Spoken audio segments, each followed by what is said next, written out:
ذکر کے حوالے سے جمع فرمایا۔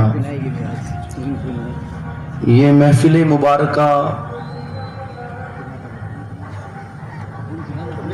جناب محمد یوسف صاحب کے شہزادے محمد آصف کی شادی کے موقع پر اللہ اور اس کے رسول صلی اللہ علیہ وسلم کے ذکر کے حوالے سے سجائی گئی ہے۔ دعا کرتے ہیں اللہ تعالیٰ اس محفل کو اپنی بارگاہ میں قبول فرمائے اور بالخصوص پروردگار عالم اس پاکیزہ محفل کے صدقے میں ہونے والی شادی میں خوب خوب برکتیں عطا فرمائے۔ کوئی لمبی چوڑی بات مجھے کرنی نہیں ہے، حالات اور موقع کو نگاہوں کے سامنے رکھتے ہوئے چند گزارشات میں آپ کے سامنے پیش کر کے اپنی بات کو مکمل کروں گا۔ ہمارے اس محفل کے سجانے کا بنیادی مقصد یہ ہے کہ اللہ تعالیٰ اس محفل کی ہمیں دنیا میں بھی برکتیں عطا فرمائے اور مرنے کے بعد اللہ آخرت میں بھی ہمیں اس کی برکتیں عطا فرمائے۔ اور یہ بات حدیثوں سے ثابت ہے کہ مصطفیٰ جان رحمت صلی اللہ علیہ وسلم کا ذکر وہ پاکیزہ ذکر ہے کہ جس کی برکتیں انسان کو دنیا میں بھی ملتی ہے اور جس کی برکتیں انسان کو آخرت میں بھی ملتی ہے۔ باضابطہ محقق علی الاطلاق حضرت علامہ شیخ عبدالحق محدث دہلوی اور کئی بزرگوں نے اس بات کو بیان کیا کہ مصطفیٰ جان رحمت صلی اللہ علیہ وسلم کے ذکر کے صدقے میں اللہ تعالیٰ لوگوں کی حاجتیں پوری فرما دیتا ہے۔ اور میرے آقا علیہ الصلوۃ والسلام کی ایک حدیث مبارکہ کہ جس وقت مصطفیٰ جان رحمت صلی اللہ علیہ وسلم نے حضرت ابو دردہ رضی اللہ تعالیٰ عنہ سے ارشاد فرمایا کہ ابو دردہ چلو ہم عامر انصاری کے گھر پر چلتے ہیں۔ پیر شریف کا وہ مبارک دن تھا اور میرے آقا حضرت ابو دردہ رضی اللہ تعالیٰ عنہ کے ساتھ حضرت عامر انصاری رضی اللہ تعالیٰ عنہ کے مکان پر تشریف لے جا رہے تھے۔ جب ان کے دروازے پر پہنچے تو کیا دیکھا کہ عامر انصاری جو حضور کے صحابی ہیں وہ اپنے گھر میں بیٹھ کر اپنے بچوں کے ساتھ حضور کا ذکر کر رہے ہیں، یعنی اپنے بچوں کو بتا رہے ہیں کہ حضور کا چلنا ایسا ہے، حضور کا بولنا ایسا ہے، حضور کا کھانا ایسا ہے، حضور کا پینا ایسا ہے۔ مصطفیٰ جان رحمت صلی اللہ علیہ وسلم کی سیرت اپنے بچوں کو بتا رہے ہیں، اور جیسے ہی حضور صلی اللہ علیہ وسلم ان کے مکان تک پہنچے تو اس وقت وہ اپنے بچوں کو یہ بتا رہے تھے کہ بچوں آج پیر شریف کا دن ہے اور آج ہی کے دن مصطفیٰ جان رحمت صلی اللہ علیہ وسلم دنیا میں تشریف لے کر کے آئے۔ اللہ اکبر۔ اتنے میں انہوں نے کیا دیکھا کہ میرے دروازے پر حضور تشریف لے کر کے آ گئے ہیں۔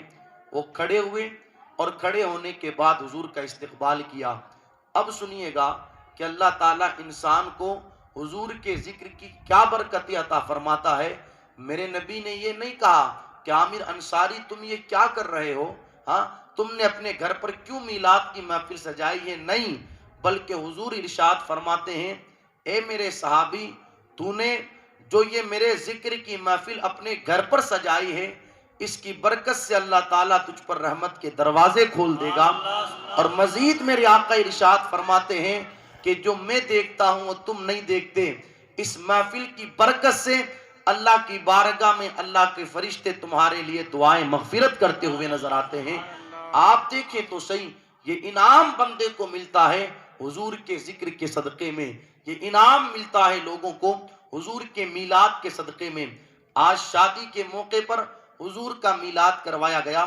مقصد یہ ہے کہ جو میاں بیوی بننے والے ہیں ان کی زندگیوں میں حضور کے ذکر کے صدقے طفیل برکتیں ہوں، اور الحمدللہ کل وہاں پر تقریر تھی میری جہاں سے دلہن کو آنا ہے، اور آج وہاں تقریر ہے کہ جہاں پر دلہن آئے گی، یعنی جہاں سے دلہا جائے گا وہاں پر بھی مصطفیٰ کا میلاد، اور جہاں سے دلہن کو آنا ہے وہاں پر بھی مصطفیٰ کا میلاد۔ اب آپ دیکھیں تو صحیح، اگر معاشرے کے اندر یہ رواج قائم ہو جائے گا کہ ادھر دلہن بنے اس شان سے کہ مصطفیٰ کا ذکر اس کے گھر میں ہو رہا ہو، اور ادھر سے کوئی لڑکا دلہا بنے اس شان سے کہ یہاں پر بھی مصطفیٰ کا ذکر ہو رہا ہو، تو پھر آپ ایمانداری سے بتائیے گا کیا ان کو حضور صلی اللہ علیہ وسلم کے ذکر کی برکتیں نہیں ملے گی؟ ضرور ملے گی۔ ہم نے تو روایتوں میں یہ پڑھا ہے یار جس جگہ حضور کا ذکر کر لیا جائے وہ جگہ محروم نہیں رہتی، تو جب جگہ محروم نہیں رہتی تو ذکر کروانے والے ذکر کرنے والے کیسے محروم رکھ سکتے ہیں؟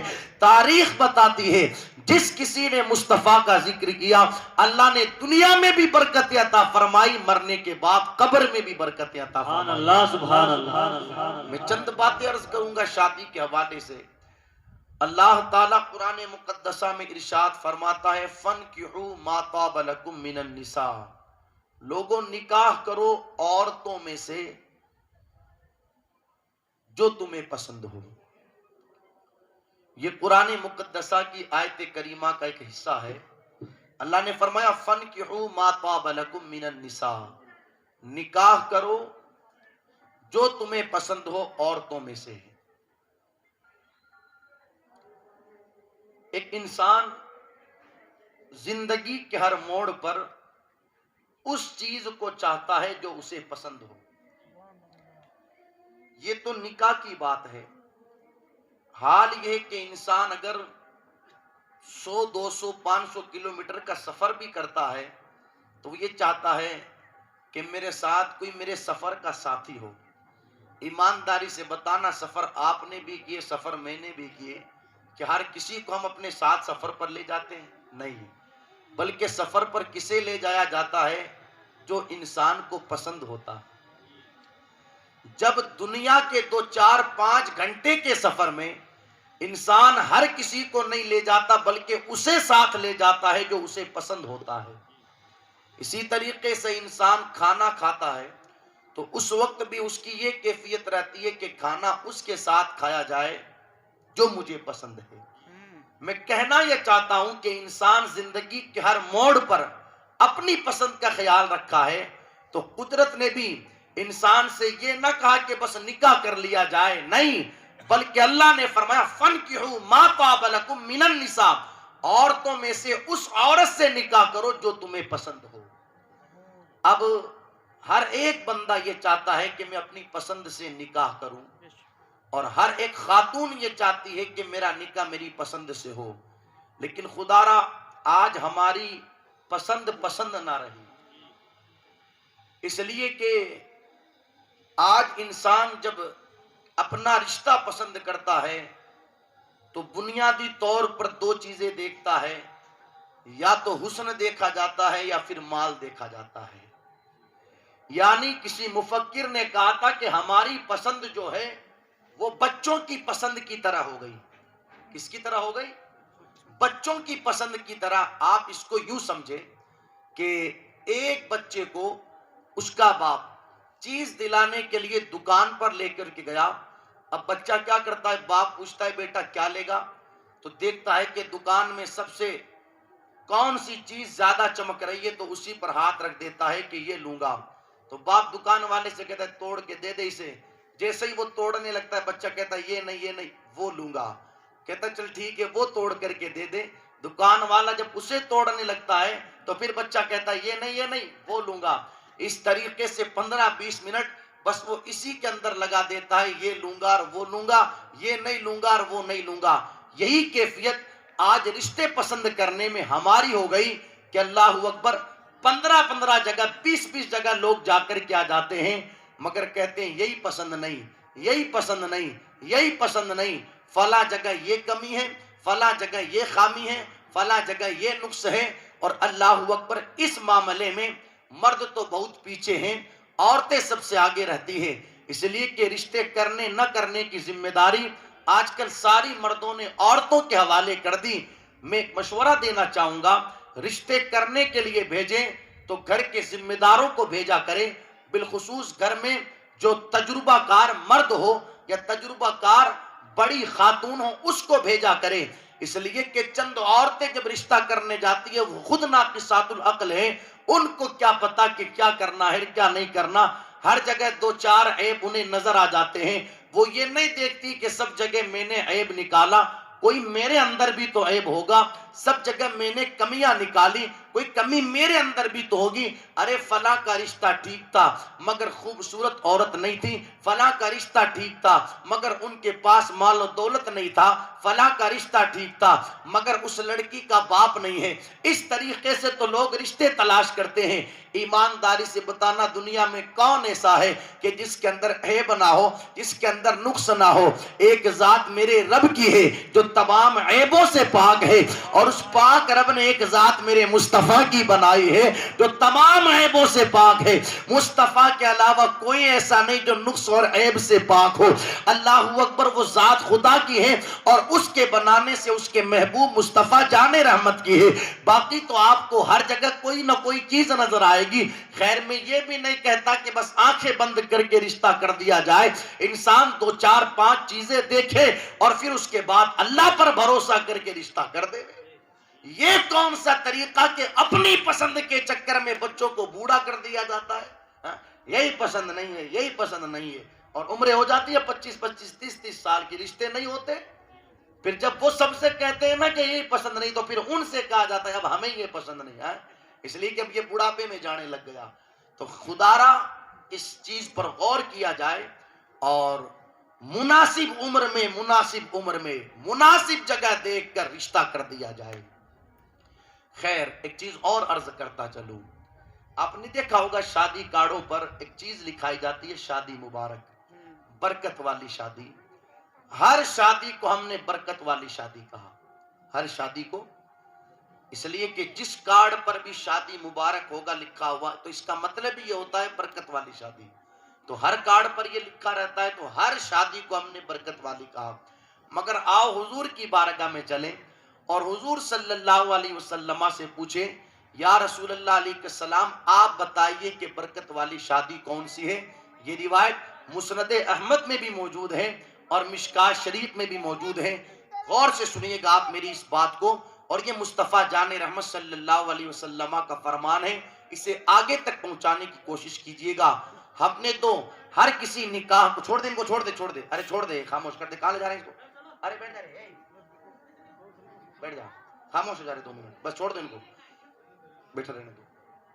خیر عرض یہ کر رہا تھا، ہم نے تو ہر ایک نکاح کو برکت والا کہا، لیکن حضور کی بارگاہ میں چلیں اور حضور سے پوچھیں، یا رسول اللہ علیہ السلام آپ بتائیں کہ برکت والا نکاح کون سا ہے، رحمت والا نکاح کون سا ہے؟ تو میرے نبی نے ارشاد فرمایا، برکت والا نکاح وہ ہے کہ جس نکاح کے اندر کم سے کم خرچ ہو، کم سے کم مال خرچ کیا جائے، وہ نکاح برکت والا ہوتا ہے۔ اب آپ بتائیں حضور کی مانی جائے یا دنیا والوں کی مانی جائے؟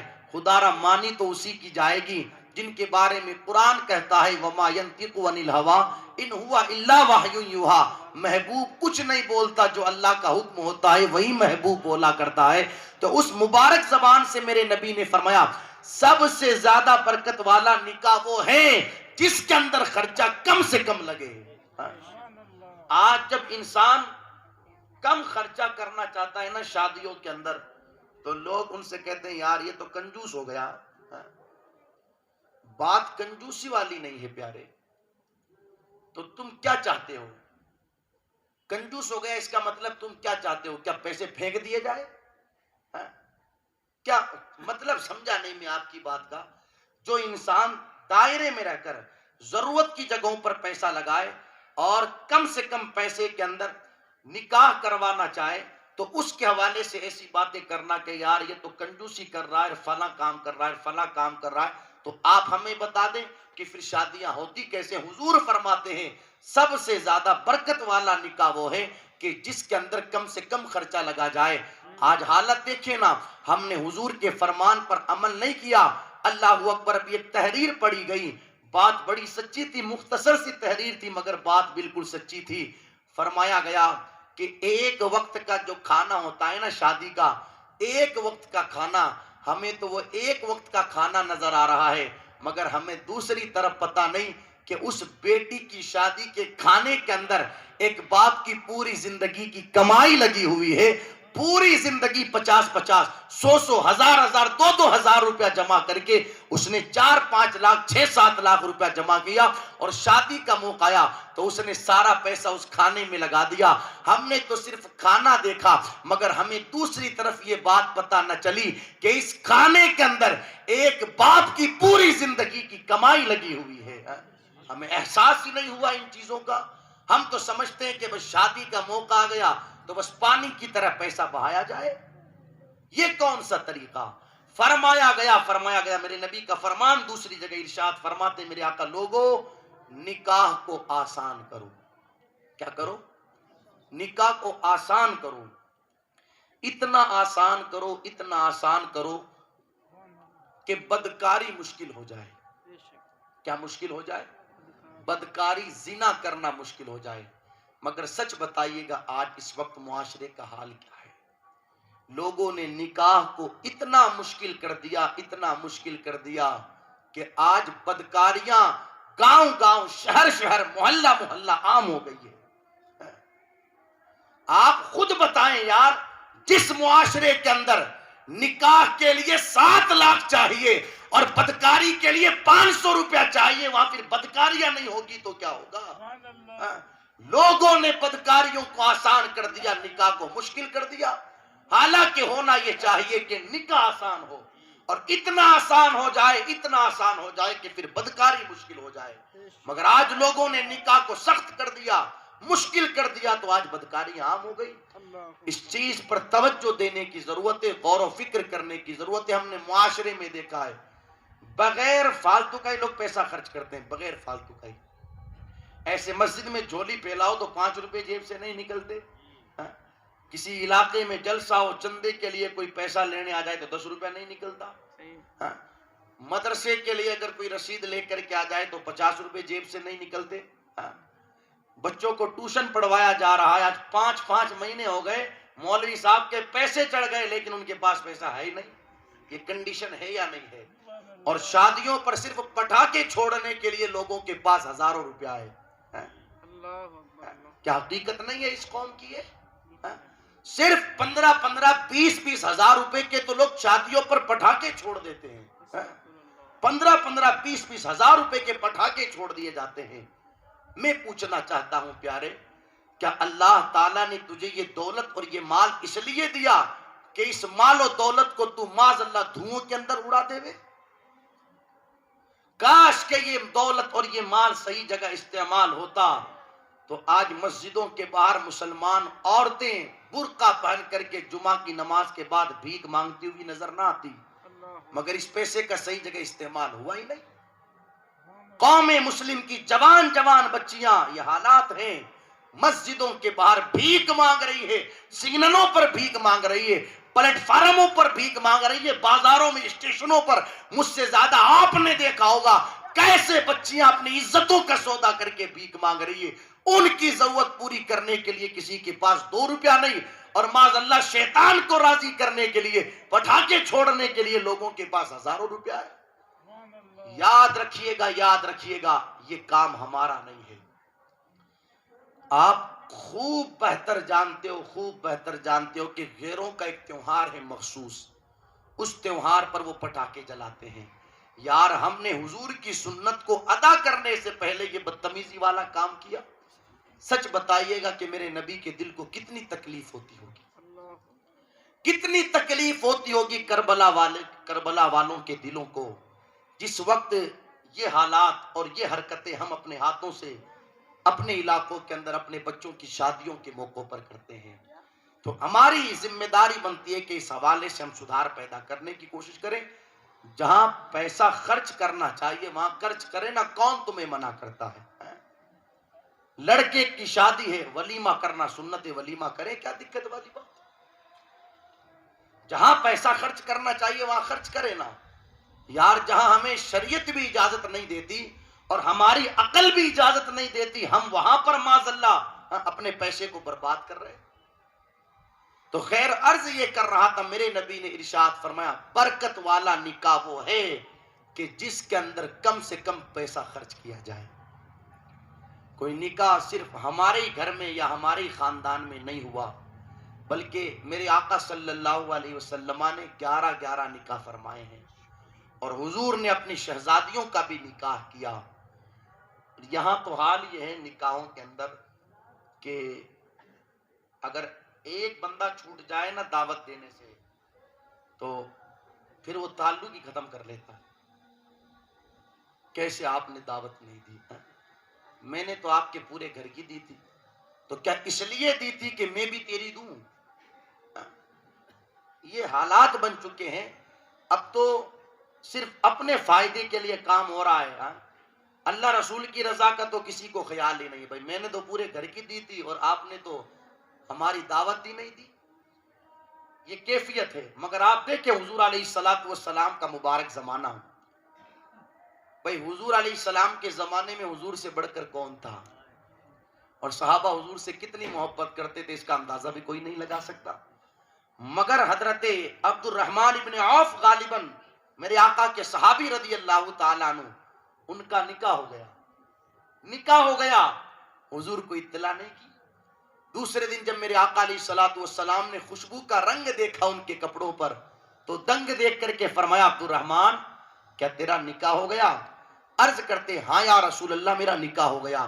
خیر میرے نبی نے ہاتھ اٹھا کر کے دعا کی کہ اللہ برکتیں عطا فرمائے. یہ نہیں کہا کہ تو نے مجھے دعوت کیوں نہیں دی، تو نے مجھے بلایا نہیں، کچھ نہیں کہا، بلکہ نبی نے سنا ان کا نکاح ہو گیا، ہاتھ اٹھا کر کے مصطفیٰ جان رحمت دعائیں دیتے ہوئے نظر آتے ہیں. یہ پاکیزہ تعلیم مصطفیٰ جان رحمت نے ہمیں عطا فرمائی ہے. مگر بڑا افسوس ہے کہ ہم حضور علیہ الصلوۃ والسلام کی تعلیمات سے کوسوں دور چلے گئے. ضرورت اس بات کی ہے دوستو زندگیوں کے اندر حضور علیہ الصلوۃ والسلام کی تعلیمات کو نافذ کیا جائے، مصطفیٰ جان رحمت صلی اللہ علیہ وسلم کے فرامین پر عمل کیا جائے.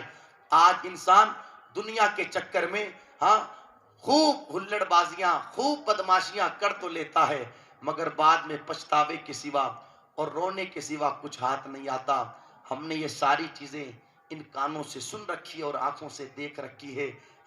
شادی کے وقت تو سب کہتے ہیں یہ کیا جائے، وہ کیا جائے، وہ کیا جائے، وہ کیا جائے، اور وہ ان کے بہکاوے میں آ کر کے کر بھی لیتا ہے. اللہ اکبر.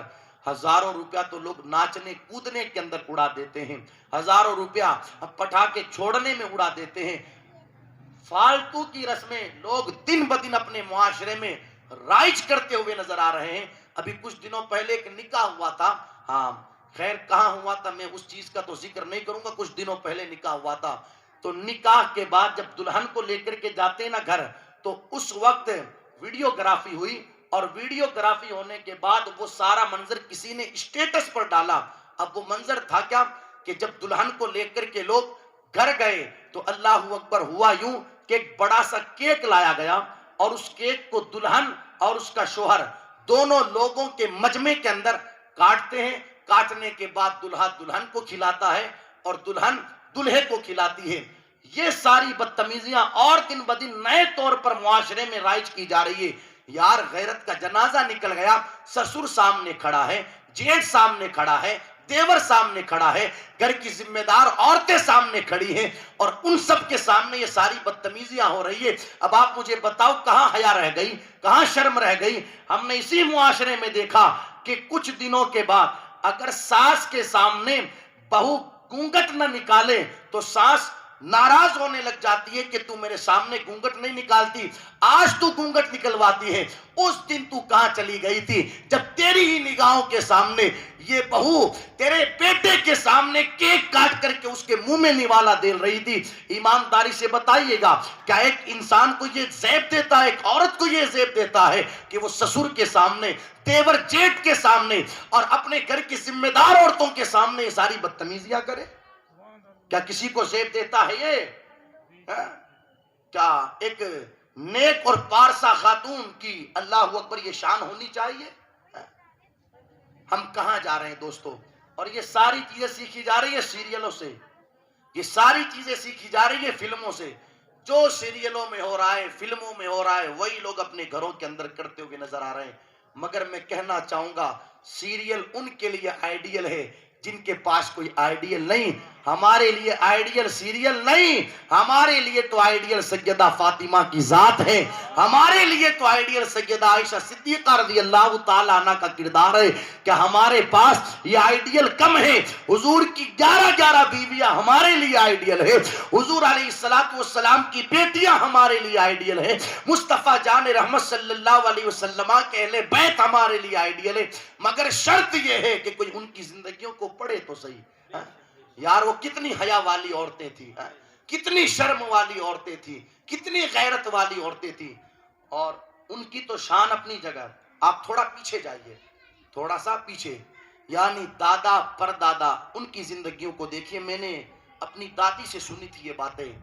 ایک زمانہ وہ تھا حضرت، اتنی غیرت مند عورتیں اور اتنے غیرت مند مرد ہوتے تھے کہ گھر پر اگر باپ رہتا تھا نا، باپ، تو بیٹا پورے دن بیوی کے کمرے میں نہیں جاتا تھا. دن کی بات کر رہا ہوں. اگر گھر پر باپ رہتا تھا، یہ غیرت مندی کا حال تھا، یہ شرم و حیا کا حال تھا، یہ پاکیزگی کا حال تھا. اور آج بے شرمیوں کی انتہا ہو گئی. ساری چھوٹیں تو ہم نے دی، سارے راستے تو ہم نے کھولے، اور اس کے نتیجے کیا نکل کر کے آتے ہیں؟ اس کے نتیجے یہ نکل کر کے سامنے آتے ہیں کہ پھر جوان بچی اپنے منگیتر سے باپ کے سامنے رات کو 12 بجے تک موبائلوں پر باتیں کرتی ہے.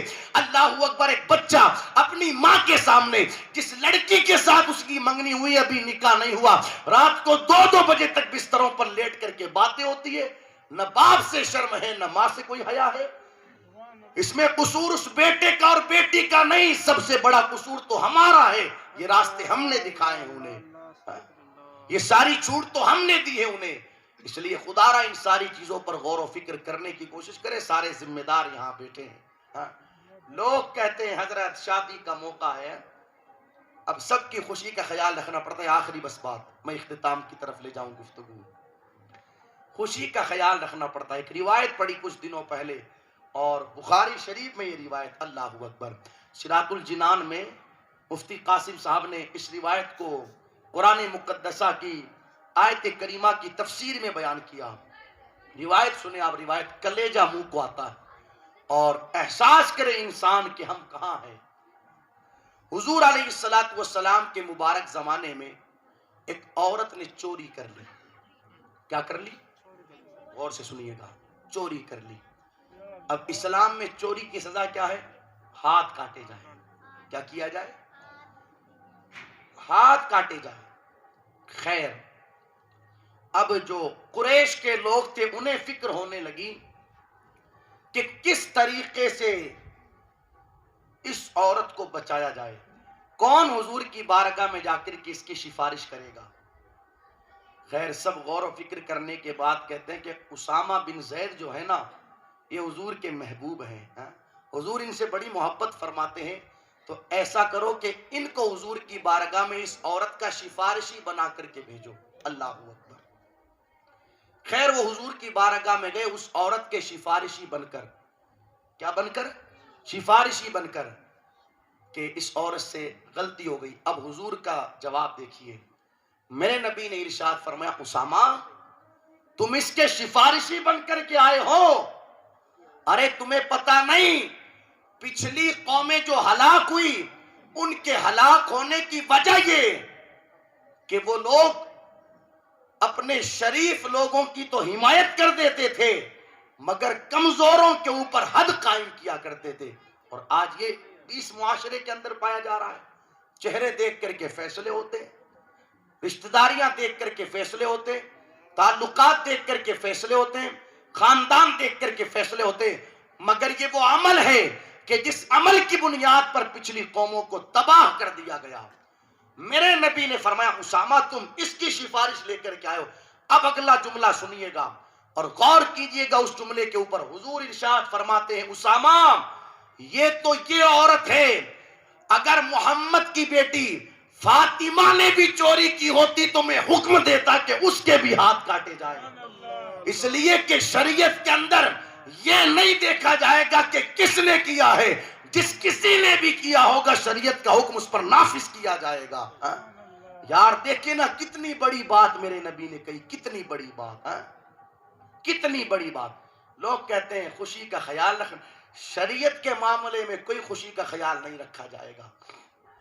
ہاں شریعت کے معاملے میں، باقی معاملات میں آپ خیال رکھیں، اس چیز کا انکار نہیں ہے، لیکن جب بات شریعت کیا جائے گی نا تو پھر اول نمبر پر شریعت کو رکھا جائے گا۔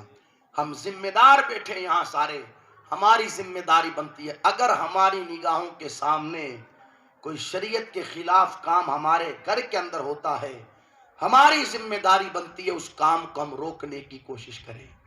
یہ نہ کہے کہ بیٹی کا دل ٹوٹ جائے گا، تجھے بیٹی کے دل کی فکر ہے، حضور کے دل کی کوئی فکر نہیں۔ بیٹی دی کس نے ہے، اور اس بیٹی سے تجھے جو یہ پیار ہے، یہ محبت ہے، یہ کس کے صدقے میں ہے محبت؟ یہ انسان ہی تو تھا جو بیٹیوں کو زندہ دفن کرتا تھا۔ حضور تشریف لے کر کے آئے، بیٹیوں کا مقام بتایا، مرتبہ بتایا، تبھی تو ایک باپ کو بیٹی سے محبت ہونے لگی۔ اور آج جب اس شریعت کی بات آئی تو پھر کہتا ہے کہ بیٹی کا دل ٹوٹ جائے گا، بیٹے کا دل ٹوٹ جائے گا، فلاں کا دل ٹوٹ جائے گا۔ سب بعد میں ہے، پہلے حضور کی ذات ہے۔ اللہ کا قرآن کہتا ہے النبی اولا بالمؤمنین من انفسہم، نبی مومنوں کی جان سے بھی زیادہ قریب۔ انسان کے اوپر اگر سب سے زیادہ حق کسی کا ہے نا تو وہ انسان کی جان کا ہے۔ کس کا حق ہے؟ جان کا۔ کس کا حق ہے؟ جان کا حق ہے، جان کا انسان کے اوپر۔ مگر قرآن کہتا ہے کہ حضور تو مسلمانوں کی جان سے بھی زیادہ قریب ہے۔ ہاں کئی مواقع ایسے آ جاتے ہیں کہ جہاں بات جان کیا جاتی ہے تو پھر شریعت ہمیں چھوٹ دیتی ہے کہ جان بچا لی جائے، ہاں لیکن جب بات حضور کیا جائے تو حضور جان سے بھی زیادہ قریب۔ پھر جان بھی نہیں دیکھی جائے گی تو پھر تو مصطفیٰ کی عزت دیکھی جائے گی، مصطفیٰ کی شریعت دیکھی جائے گی، حضور کے قانون کو دیکھا جائے گا۔ یہ تعلیم قرآن نے دی ہے۔ تو عرض یہ کر رہا تھا کہ ہماری ذمہ داری بنتی ہے کوئی بھی خلاف شرع کام ہو ہمارے معاشرے کے اندر، ہمارے خاندان میں، ہمارے علاقے کے اندر، خدا را اس کام کو ہم روکنے کی کوشش کریں۔ کوئی تو ایسا کام کر کے دنیا سے جائے، جانے کے بعد لوگ یاد کریں کہ یار فلاں بندہ تھا، ہاں اس بندے نے واقعی میں اپنے گھر کے اندر دینی ماحول قائم کیا تھا، واقعی میں اس بندے نے معاشرے کو بدلنے کی کوشش کی تھی، واقعی میں اس بندے نے پورے علاقے کے اندر انقلاب لانے کی کوشش کی تھی۔ میں امید کرتا ہوں کہ انشاءاللہ آپ ان باتوں پر عمل کرنے کی کوشش کریں گے۔ یہ بہت اچھا قدم جناب یوسف صاحب نے اٹھایا۔ خیر نہ کوئی بان اور نہ کوئی ساوا، اور ہوتا کیا ہے اس کے اندر، جب ہمارا نکاح ہوا تھا تو یہ چیزیں ہمارے یہاں بھی نہیں ساوا تھا، تو کچھ لوگوں نے یہ کہا کہ یار لگ ہی نہیں رہا کہ شادی ہو رہی ہے، تو پھر ہم نے بھی کہا تجھے کیسا لگے گا، شادی تو میری ہے تو مجھے لگے گا نا، تو کیوں پریشان ہو رہا ہے؟ بھئی شادی جس کی ہے اس کو لگ رہا ہے نا، شادی ہو رہی نہیں ہو رہی، تو کیوں پریشان ہو رہا ہے؟ تجھے خالی جتنا کہا گیا ہے نا تجھے اتنا کرنا ہے، جس تاریخ تجھے دعوت دی گئی ہے اس تاریخ آ جانا، اور دعوت سے پہلے اوپر یہ لکھا رہتا ہے فلاں تاریخ کو فلاں کے بیٹے کا نکاح فلاں کی بیٹی کے ساتھ ہونا ہے، آپ تشریف لائیں اور تشریف لا کر کے دلہا دلہن کو دعاؤں سے نوازیں۔ ہر شادی کارڈ کے اندر آپ کو یہ لائن لکھی ہوئی ملے گی، اگر پڑھا ہے تو ٹھیک، نہیں پڑھا ہے تو آپ پڑھ لیجئے گا۔ ہر شادی کارڈ پر سب سے پہلے جو لائن لکھی رہتی ہے وہ یہی رہتی ہے فلاں کے بیٹے کا نکاح فلاں کی بیٹی کے ساتھ فلاں تاریخ کو ہوگا، آپ تشریف لائے، دلہا دلہن کو دعاؤں سے نوازے۔ ایمانداری سے بتانا، اتنے لوگ یہاں بیٹھے، ہاتھ کسی کو اٹھانا نہیں ہے، بس دل ہی دل کے اندر سوچنا ہے۔ آج تک 50 شادیاں ہم نے اٹینڈ کی ہے، کتنی شادیوں میں ہم نے دلہا دلہن کو دعاؤں سے نوازا، کتنی شادیوں میں؟ ابھی 4-5 دن پہلے ایک علاقے میں گئے ہم نکاح پڑھانے کے لیے، شادی کی محفل میں گئے تو اختتام پر کسی نے خطبہ پڑھا تھا، کہیں سید زادے بھی وہاں تشریف لے کر کے آئے تھے، تو ہم سے کہا گیا تھا کہ آپ دعا کر دیں، تو اختتام پر جب دعا کرنے لگے تو ہم تو دعا میں مست تھے، اور قوم آئس کریم کھانے میں مست تھی. اللہ اکبر. یہ کیفیتیں ہیں لوگوں کی. حالانکہ بلایا کس لیے گیا ہے؟ بنیادی مقصد یہ ہے کہ دلہا دلہن کو دعاؤں سے نوازے. یار کسی کے یہاں گئے ہیں تو دعا کرے کہ اللہ ان کا جوڑا سلامت رکھے، ان کے درمیان محبتیں قائم رہے، کبھی جھگڑا نہ ہو، دونوں خاندانوں میں اتفاق بنا رہے. ہو سکتا ہے اللہ اتنے لوگوں میں سے کسی کی دعا قبول کر لے. تو یہ ہماری ذمہ داری بنتی ہے کہ کسی کے یہاں گئے ہیں تو دعاؤں سے نوازے. خیر بات چل رہی تھی کہ لوگ کہتے ہیں ہاں یار اس کے گھر پر تو نہ بان بٹھا نہ کچھ اور ہوا، تو لگ ہی نہیں رہی کہ شادی ہو رہی ہے. جس کی شادی ہے اس کو لگ رہا ہے کہ شادی ہو رہی ہے. اب چاہے آپ کو نہ لگے، لوگ کہتے ہیں سونا سونا لگ رہا ہے، تو پھر کیا کیا جائے آپ بتاؤ. سونا سونا لگ رہا ہے تو پھر آپ بتاؤ کیا کیا جائے. میں سمجھا نہیں سنے سنے کا مطلب ہے. استغفر اللہ. ذہنوں کو بدلنے کی کوشش کریں دوستو. صرف بدماشیاں ہیں اور اس کے سوا کچھ نہیں. لوگ یہ چاہتے ہیں کہ ڈی جے منگوائے جائے اور پوری رات گھر کی عورتیں ناچے، دلہے کے دوست ناچے، ہم خود بھی ناچے، برادری والے ناچے. معاذ اللہ صدبار معاذ اللہ. بس یہ کام ہونا چاہیے تب ان کو سونا سونا نہیں لگے گا. مگر ایک جملہ میں کہہ کر کے جانا چاہوں گا، ہم مسلمان ہیں مسلمان، اور اس قوم کا کام ناچنا نہیں ہے. مسلمانوں کی بہن بیٹیوں کا کام ناچنا نہیں ہے. جملہ اگرچہ کڑوا ہے مگر سچا ہے. بازار میں بیٹھ کر اپنے جسم کو بیچنے والی رنڈی کا کام ہوتا ہے ناچنا. یار جو بازار کی طوائفہ کام کرتی ہے، شادی کے موقع پر وہ کام مسلمان اپنے گھر میں اپنی عورتوں سے کرواتا ہے. اس سے بڑی بے غیرتی اور کیا ہوگی؟ میں پوچھوں گا اس باپ کی غیرت کہاں چلی جاتی ہے اس وقت جس وقت اس کی نگاہوں کے سامنے اس کی بیٹی ناچتی ہے؟ کیا بیٹی اس لیے پیدا ہوئی ہے کہ یہ ناچ کرے ڈانس کرے اسٹیج پر؟ اس وقت کہاں چلی جاتی ہے بھائی کی غیرت جب اس کے سامنے اس کی بہن ڈانس کرتی ہے؟ کیا بہن اس لیے پیدا کی گئی ہے کہ اسٹیجوں پر نچایا جائے اسے؟ یہ سلوک کیا ہم نے اپنے گھر کی عورتوں کے ساتھ، یہ سلوک کیا ہم نے اپنی بہن بیٹیوں کے ساتھ. معاذ اللہ صدبار معاذ اللہ. خیال ہی نہیں رہتا کہ سر پر روپٹا بھی ہے یا نہیں ہے. خیال ہی نہیں رہتا کہ ہماری آبرو کا تحفظ بھی ہے یا نہیں ہے. خیال ہی نہیں رہتا کہ ہماری عزتیں بھی باقی رہی ہے یا نہیں رہی ہے. تو ان ساری چیزوں کو بند کرے. کچھ نہیں رکھا ہے ان کے اندر. اسی طریقے سے جو ساوا ہوتا ہے اس میں نے دیکھا ہے، اس لیے کہ پہلے کی بات بتا رہا ہوں، اب تو اللہ بہتر جانے کیا ہوتا ہے کیا نہیں ہوتا.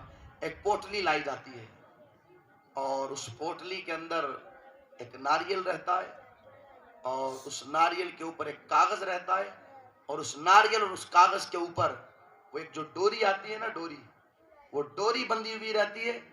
اور پھر اسی پوٹلی کے اندر کیا بولتے ہیں اس کو، مونگ، چاول، پتہ نہیں کیا کیا یہ سب رہتے ہیں. اور پھر یہ کھولا جاتا ہے، کھول کر کے سب کو دکھایا جاتا ہے. وہ جو پرچی رہتی ہے اسے پڑھ کر کے سنایا جاتا ہے.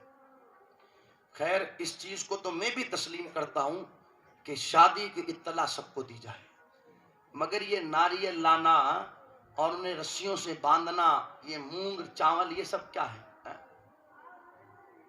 یہ وہ چیزیں ہیں جن کا نہ اسلام سے کوئی تعلق ہے نہ شریعت سے کوئی تعلق ہے. صرف ہماری طبیعتوں سے ان کا تعلق ہے. اور یہ چیزیں کوئی لوگوں نے فرض واجب کر رکھی ہے. آج لوگ رسم و رواج میں اتنے الجھ گئے کہ انہیں شریعت کا خیال ہی نہیں ہے. سمجھ میں آ رہی ہے میری بات؟ وہ یہ سمجھتے ہیں کہ رسمیں ہی سب کچھ ہیں، مگر یاد رکھنا رسمیں سب کچھ نہیں، سب کچھ مصطفیٰ کی شریعت ہے. آپ کسی بھی عالم سے پوچھ لینا، کل قیامت کے دن کسی سے یہ نہیں پوچھا جائے گا کہ باپ دادا کی رسموں پر تو نے کتنا عمل کیا، مگر سب سے یہ ضرور پوچھا جائے گا کہ حضور کی شریعت پر تو نے کتنا عمل کیا. سمجھ میں آ رہی ہے؟ تو خدا را شریعت پر عمل کرنے کی کوشش کریں اور ان ساری چیزوں سے باہر نکلیں. اور ہمیں اس بات کی شریعت اجازت بھی نہیں دیتی. خیر اگر لڑکی کا نکاح ہے اور عورتیں اس کے ہاتھ پر ہلدی لگاتی ہے تو بات سمجھ میں آتی ہے، اس لیے کہ وہ لڑکی ہے، اور عورتیں اس کے ہاتھوں پر اس کے پاؤں پر مہندی لگا رہی ہے، وہ تو سمجھ میں آیا. مگر ایک 25 سال کا جوان لڑکا اس کے ہاتھ پاؤں پر عورتیں ہلدی لگائیں، یہ کوئی بات سمجھ میں آنے والی ہے؟ کس نے اجازت دی کہ ایک غیر محرم عورت ایک غیر محرم مرد کے جسم کو چھوئے؟ کس نے اجازت دی بتاؤ؟ تو یہ وہ باتیں ہیں جن کا شریعت سے کوئی تعلق نہیں. کرنے والے کام کرے آپ. الحمدللہ بڑی خوشی کی بات ہے کہ آج حضور علیہ الصلوۃ والسلام کے ذکر کے حوالے سے یہ محفل سجائی گئی. خدارا حضور کا ذکر وہ پاکیزہ ذکر ہے جس کی برکتیں انسان کو نسلوں تک ملتی ہے, جس کی برکتیں انسان کو نسلوں تک ملا کرتی ہے, نسلوں تک. اس لیے کوئی بھی کام ہو حضور کا ذکر کرے, مصطفیٰ جان رحمت صلی اللہ علیہ وسلم کے ذکر کے ساتھ میں رب کا ذکر کرے, رب کا ذکر کرے, حضور کا ذکر کرے. اس لیے کہ فرمایا گیا ہر وہ کام جس کام کی ابتدا اللہ رسول کے ذکر سے ہوتی ہے, دنیا لاکھ اس کام میں روڑے اٹکائے مگر اللہ اپنے ذکر کی برکت سے اس کام کو پورا فرما دیتا ہے. یار بندہ دکان کھولتا ہے تو سب سے پہلے قرآن خوانی یاد آتی ہے, بہت اچھی بات ہے. عالی شان مکان بنایا تو اسے کیا یاد آئی؟ قرآن خوانی. بہت اچھی بات ہے, ہونا چاہیے. میں پوچھنا چاہتا ہوں دکان کی ابتدا تو نے اللہ کے ذکر سے کی, مکان کی شروعات تو نے اللہ کے ذکر سے کی, تو پھر شادی کی شروعات بھی تو اللہ کے ذکر سے ہونی چاہیے نا. یہ کون سا طریقہ کہ شادی کا موقع آیا تو پھر تو شیطانوں کو راضی کرنے لگا؟ ایسا نہ کیا جائے. خدارا ہم شریعت پر عمل کریں. کہنے کے لیے باتیں کئی ساری ہے, کئی ساری. شادی کا عنوان بڑا طویل ہے مگر میں چاہتا ہوں کہ بس اپنی بات کو سمیٹ دوں, اس لیے کہ وقت گزرتا رہے گا, باتیں ہوتی رہے گی. کہنا صرف اتنا ہی ہے, میری قوم کو کل بھی ضرورت حضور کے پیغام کی تھی, آج بھی ہمیں ضرورت حضور کے پیغام کی ہے, قیامت تک ہمیں ضرورت حضور کے حکموں کی ہے. اگر آج بھی حضور کے حکموں پر عمل کر لیا تو خدارا ہماری دنیا بھی کامیاب, ہماری آخرت بھی کامیاب. ہم نے حضور کے طریقے کو چھوڑ دیا, اسی لیے آج یہ دن دیکھنے پڑ رہے ہیں. آپ دیکھیں تو صحیح یار, یہ بھی کوئی شادی ہے کہ شادی کا موقع ہے اور باپ 5 لاکھ روپیہ بیاج پر اٹھا کر کے لایا ہے. یہ کوئی شادی ہے؟ اسے شادی کہو گے؟ اسے حرام پر پیسہ لے کر گیا, اب اسی پیسے سے ولیمہ ہونا ہے, اسی پیسے سے اور دورے سارے کام کاج ہونے ہیں. مجھے بتاؤ نا سود اور بیاج کے بارے میں حضور نے کیا فرمایا ہے؟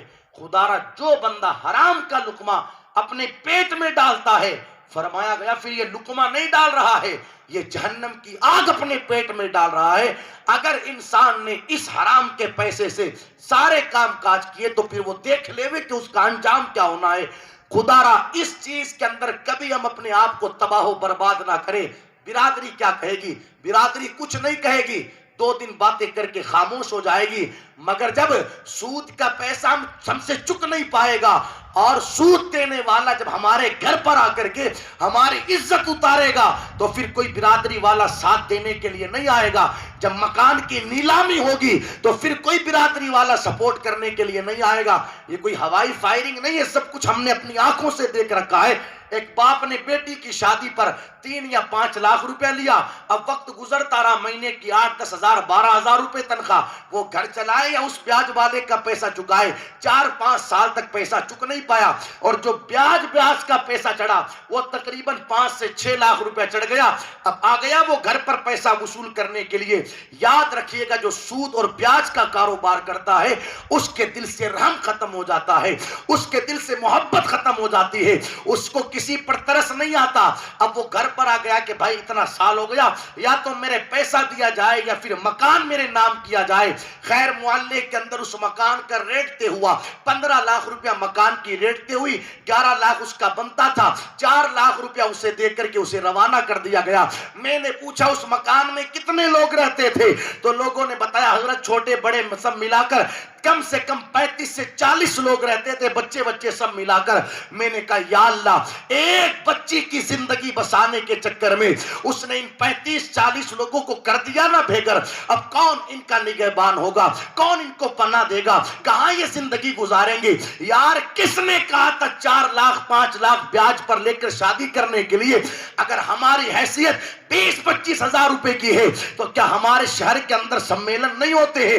20 ہزار روپے آپ وہاں جمع کروائے, اس لیے کہ مقصد کھانا کھلانا نہیں, مقصد تو نکاح کرنا ہے. باقی ساری چیزیں تو فروعیات ہے, اصل چیز تو نکاح کرنا ہے, نکاح کرنا. ہاں, اس پر کسی کی توجہ نہیں ہے, فروعیات میں الجھ گئے لوگ. تو اپنے آپ پر رحم کھائیں, رحم کھائیں.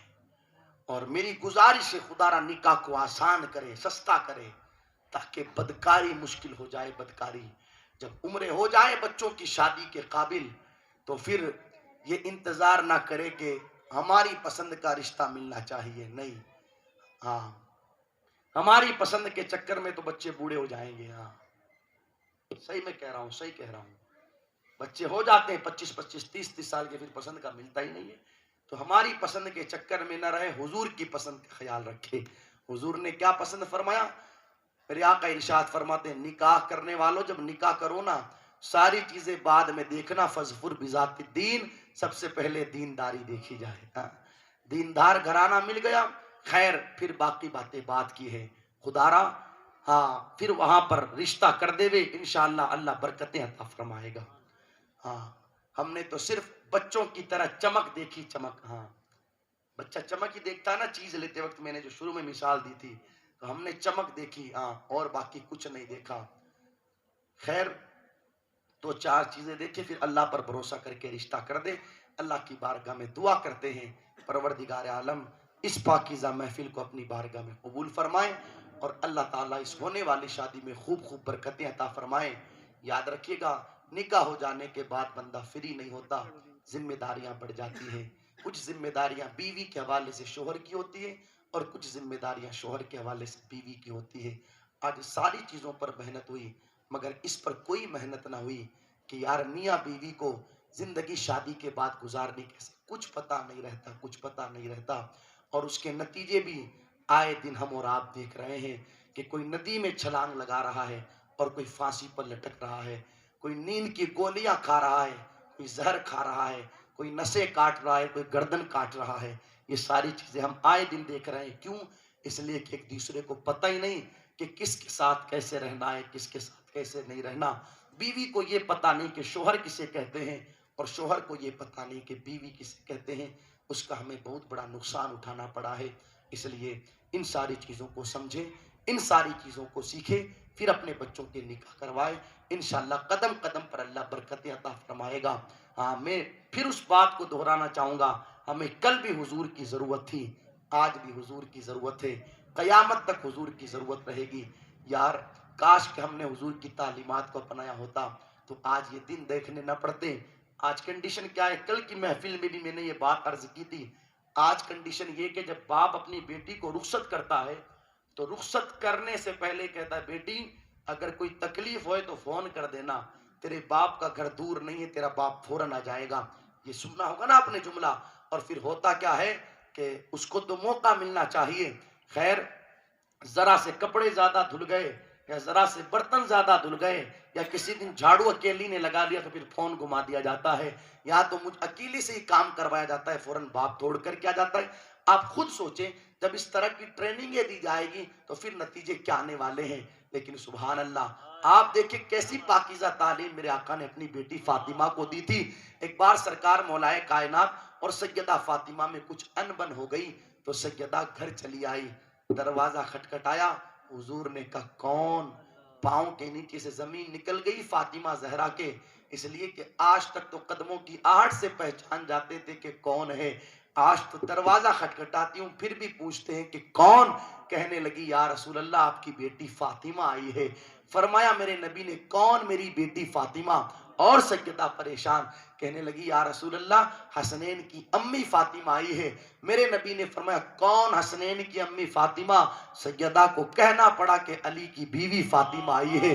میرے نبی فرماتے فاطمہ چلی جاؤ، پہلے علی کو راضی کرو اس کے بعد میں ہم سے ملاقات کرنا. یہ پاکیزہ طریقہ حضور نے اپنی بیٹی سیدہ فاطمہ کو عطا فرمایا تھا.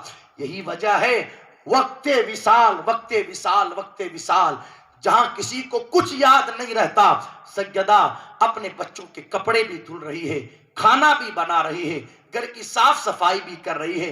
سارے کام کر لینے کے بعد جب بستر پر لیٹی ہے کچھ ہی لمحات ہے روح قفس عنصری سے پرواز کرنے والی ہے. سرکار مولائے کائنات سے سیدہ کیا کہتی ہے؟ کہتی ہے اے میرے شوہر نامدار میں آپ کے نکاح میں ہوں، مجھ سے کئی غلطیاں ہوئی ہوگی، مجھ سے کئی خطائیں ہوئی ہوگی، آپ کا جو حق میرے اوپر تھا ہو سکتا ہے اس حق کے ادا کرنے کے اندر کوئی کمی رہ گئی ہوگی، آپ مجھے اپنی بیوی سمجھ کر کے نہ صحیح حضور کی بیٹی سمجھ کر کے معاف کر دے.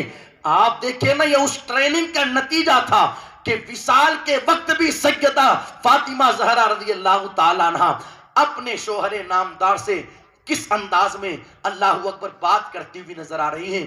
آپ اپنی بیوی سمجھ کر کے نہ صحیح حضور کی بیٹی سمجھ کر کے معاف کر دیں. سرکار مولا کائنات کی آنکھوں میں بھی آنسو آ گئے. کہنے لگے فاطمہ تو کیسی باتیں کرتی ہے, اگر مجھ سے کوئی غلطی ہو گئی ہو تو مجھے معاف کر دیا جائے. ذمہ داری بنتی ہے خدا را اچھا ذہن دے کر کے بھیجے. اور یہ آج کل جو انگارے کی شکل کا موبائل دلوا دیا گیا ہے نا سبھی کو, یہ حقیقت ہی میں انگارہ ہے. انگارہ جلا دیا اس نے, پورے پورے گھروں کو جلا دیا, پورے پورے خاندانوں کو جلا دیا اس نے. ہاں یہ جلانا نہیں تو پھر اور کیا ہے. آج حالات دیکھو نا کیا بنے ہوئے ہیں معاشرے کے.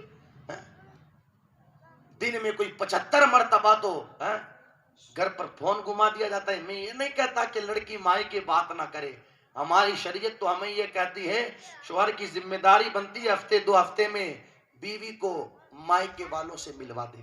ہاں اس لیے کہ وہ اپنا سب کچھ چھوڑ کر کے تیرے یہاں آئی ہے. نہیں ہے, تیری ذمہ داری بنتی ہے.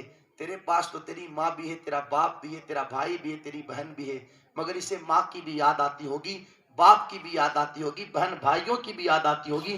تیری ذمہ داری بنتی ہے کہ ہفتے 2 ہفتے میں ملوا دیا کر. یہ شریعت ہمیں ذہن دیتی ہے. میں یہ نہیں کہتا کہ بات نہ کر, لیکن یہ کون سا طریقہ ہر 2 منٹ پر کوئی بھی کام بگڑے تو بات ادھر ٹرانسفر کی جائے اور پھر شے ملتی ہے ادھر سے.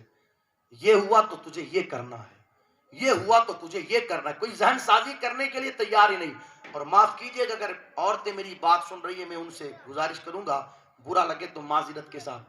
باضابطہ عورتوں کے درمیان ایسی ٹیمیں ہیں, ٹیمیں جن کا کام ہی معاملات بگڑوانا ہے, گھر توڑوانا ہے, فسادات پیدا کروانا ہے. یہ حقیقت بیان کر رہا ہوں میں.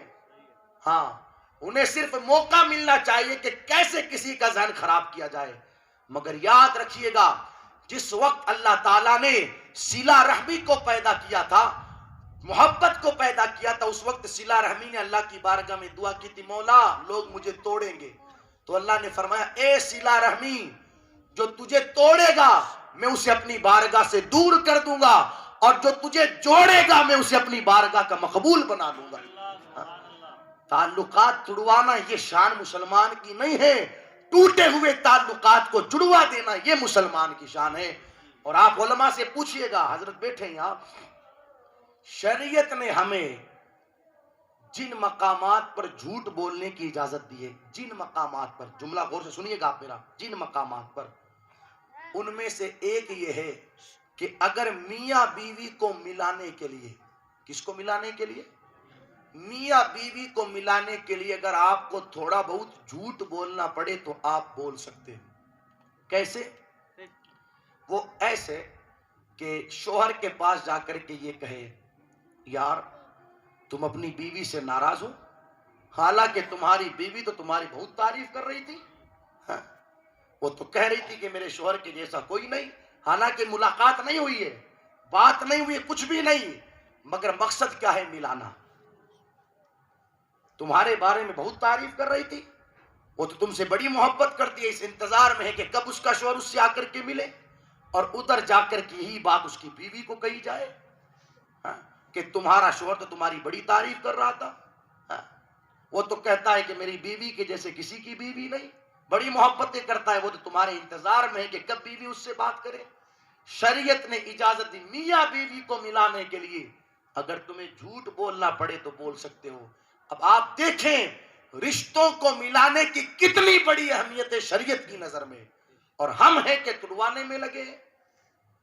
اب میں خیر ساری باتیں تو کیسے رکھوں آپ کے سامنے, یہ گوارا ہی نہیں رہتا لوگوں کے کہ فلاں کے بیٹے کی شادی ہو گئی یا فلاں کی بیٹی کی شادی, اس کا گھر کیسے بس گیا.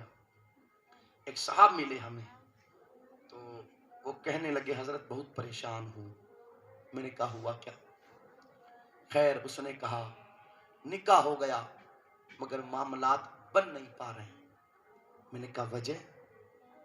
خیر وجہ اس نے بتائی کہ میں کسی اللہ والے کے پاس گیا, ان سے معلوم کیا کہ آخر وجہ کیا ہے ہمارا نکاح ہو گیا.